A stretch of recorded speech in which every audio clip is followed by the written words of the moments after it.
Oh hi, welcome to my second YouTube video. I'm going to be carrying on my DVD collection now. I'll be doing this second shelf just here. I'm going to move into another room and let's see what we've got. Oh hi, my second YouTube video now. Going to do the second shelf on my collection. Going to go through it now, so that's what we've got on. Got 13 Hours, which is like a British werewolf movie. Not as good as Dog Soldiers, but it was okay. It wasn't great, but worth, see it for cheap, worth picking up. 13th Child, which is about the search for the Jersey Devil. Yeah, a bit slow in parts, this one. It was okay, but a bit slow one. Worth getting if you see it cheap. 1408, John Cusack in it, Samuel L. Jackson. Really good Stephen King adaptation. Quite a good few scares in it and that, not bad. Only 15 rated, not that violent, but good, one messes with your head a bit sort of film, pretty good. Two-Headed Shark Attack there. That's one with Brooke Hogan, Hulk Hogan's daughter in it. Proper B movie. It's enjoyable to watch though. Enjoyable to watch, but very, very low budget. Quite funny in parts, but yeah, it was okay.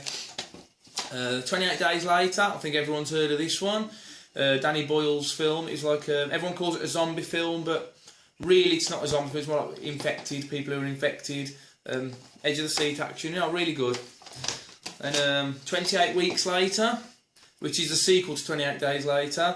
Surprisingly, really good as well. I expected it to be more of a low-rent sequel, but really, really good sequel. Probably just as good as the first, in my opinion. Really good, that one. 30 Days of Night.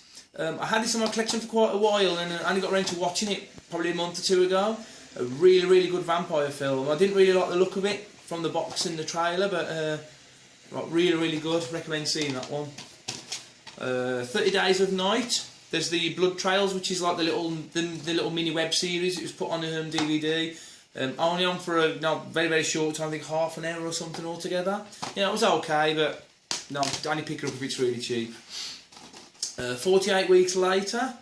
This is nothing to do with the 28 Days Later one. It's like a little sort of little independent sort of version of it. Didn't like it very much at all. Very slow, and not really what happened in it. Probably one to give a miss. But, Five Girls with Ron Perlman. Yeah, not bad. I watched it fairly recently. I had this another one I had in my collection for a long time, and never got around to watching it. Watched it about a month or so ago. Yeah, it was okay. No, not brilliant, but Ron Perlman gives a good performance as he usually does. So another one there, Seven Mummies. This is like I think it's the Dutch release I picked up. I got it really cheap, but pretty awful movie, to be honest. A lot of people have slated it, and yeah, you can see why. Danny Trejo was in it, but he didn't have hardly any role to play in it. Really poor. Wouldn't even bother buying that one. So there's one called Abnormal Beauty, which is a Tartan Asia Extreme one. Watch that one. Yeah, that was pretty good. I like about a woman who witnesses a car accident, takes a photo, and she gets addicted to taking photos of death, and it goes a bit extreme at the end. It's a little bit like Saw at the end. She sort of stops taking all those pictures of the sick pictures and that, and she's got this guy who keeps sending her pictures that he does himself, and he ends up being a nutcase, capturing her, torturing her, and that. Not a bad film. Abraham Lincoln Vampire Hunter. Done by the same guy who did the Day Watch and Night Watch films. I really enjoyed this. This was really good. I think Tim Burton produced it or something, but I really, really liked a good film. Some really jaw-dropping scenes in that as well. A good one to watch. Accursed Blood. Oh, it was really terrible. It had a guy from Twilight in it or something, but yeah, Keelan Lutz or something. But absolutely terrible film. I think it had Roddy Piper in it as well, if I remember, but he didn't have much of a role in it, but yeah, poor that one, wouldn't bother. Luciel Fulci's Enigma. Not Fulci's best movie, but it was worth a watch. You can pick it up cheap. I paid about £1 for that or something, so pick it up cheap, worth a view. After Dusk They Come. That's like these sort of sort of ape-men type creatures that live in the forest and they're hunting the people down. Pretty run-of-the-mill stuff. Not too bad, but don't expect anything great of it. The Alchemist. This is an old one from the early 80s. I think it was Charles Band's first ever film he directed.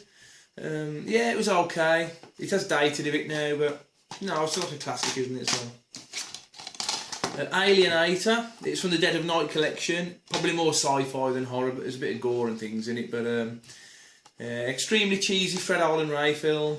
You know what you get with Fred Olen Ray, don't you? So, All the Boys Love Mandy Lane. It's like a slasher film about a girl who everyone wants to be a friend, and she's like really popular, and everybody's trying to get her, to go to this holiday with them, and there's a couple of twists in it. Good twist ending as well, but yeah, it was okay. It wasn't a bad movie.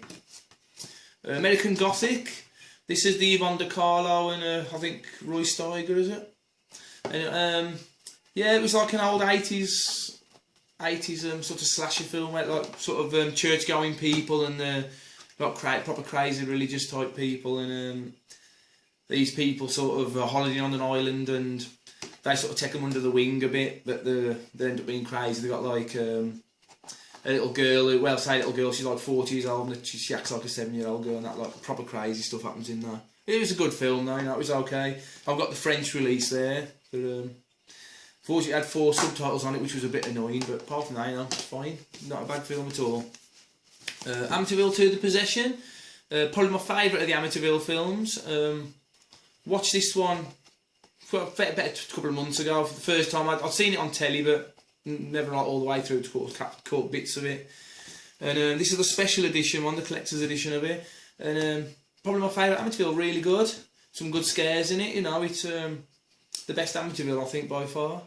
A lot of people think the first one's better, but first one was first one was good, but this to me is like the proper Amityville. Got another copy of the Amityville 2. This is the one I bought first before they got the special edition. That's like another French released one. Yeah, it's like same as that film, isn't it? So, Amityville 3, which I absolutely hated. I don't know why. It's God, I fell asleep 3 times through watching that one. Didn't like that one at all. Originally filmed in 3D. A lot of pointless 3D things, like things poking to the screen like that, and didn't see. A couple of good little makeup effects in it, but it was really poor, to be honest. Same as this one, the Amityville Curse. That one was quite poor as well. I think after the first Amityville and second Amityville, started getting worse and worse each time, and there's a couple of good gore scenes in it, but another low rent one. An American Haunting.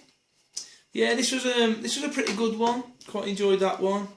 The one with Sissy Spacek, I think it was set in the 1800s or something, and Donald Sutherland's in it as well. It's supposed to be based on a true story, but yeah, it was okay. Not a bad movie. Some good actors in it. So, American Werewolf in Paris. That's a sequel to American Werewolf in London. Well, sort of sequel. I think it was an unofficial sequel to it. Yeah, it wasn't bad. It was okay. I didn't like the werewolves in it. I think they were all CGI, and they just looked a bit out of place in the film to me. But yeah, it was okay. And it's a strange story about people who were werewolves were injecting themselves with a serum so they could become werewolves any time instead of just a full moon. That was a good little twist. But no any of the first one. As good as the first one, but it's worth watching at least once anyway. Here comes the classic one, American Werewolf in London. We've got the 2-disc edition there. Well, I don't even need to speak of it. That's an absolute classic, isn't it? I think every horror fan's probably got this in the collection.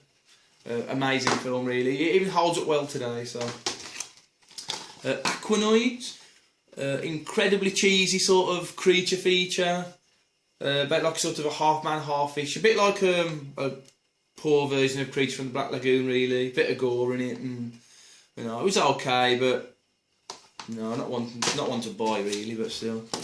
Army of the Dead. Saw the trailers, it looked really good, the trailer, but the film actually, not that great really. The skeleton effects were really well done though. Yeah, it was okay. Worth, killed an hour and a half, but not as good as the trailer made it out to be. Atrocious, which I think is a Spanish found footage film. Yeah, I saw this first on Netflix and I really liked it, so I decided to buy it. One of the better, I think, of the found footage films I've seen recently. Some good eerie bits in it. Not much graphic content in it, hence the 15 certificate, but it had a good atmosphere, and I thought it was pretty good, that one. And then also Attack of the Werewolves. I think that was another Spanish one. Bit more tongue-in-cheek, bit of comedy one. You know, I think it was. They said it was like a werewolf version of Shaun of the Dead. Not really that much like that, but you know, it was a good film. But I really enjoyed it. I think I picked it up quite cheap off eBay, and the werewolf effects are really good as well in that. The werewolves look really good in that. Sort of reminds me a bit like sort of like a Hammer horror almost a bit, but sort of like a modern day Hammer horror. But yeah, it was really good. I enjoyed that one a lot. Well, that's shelf 2 anyway.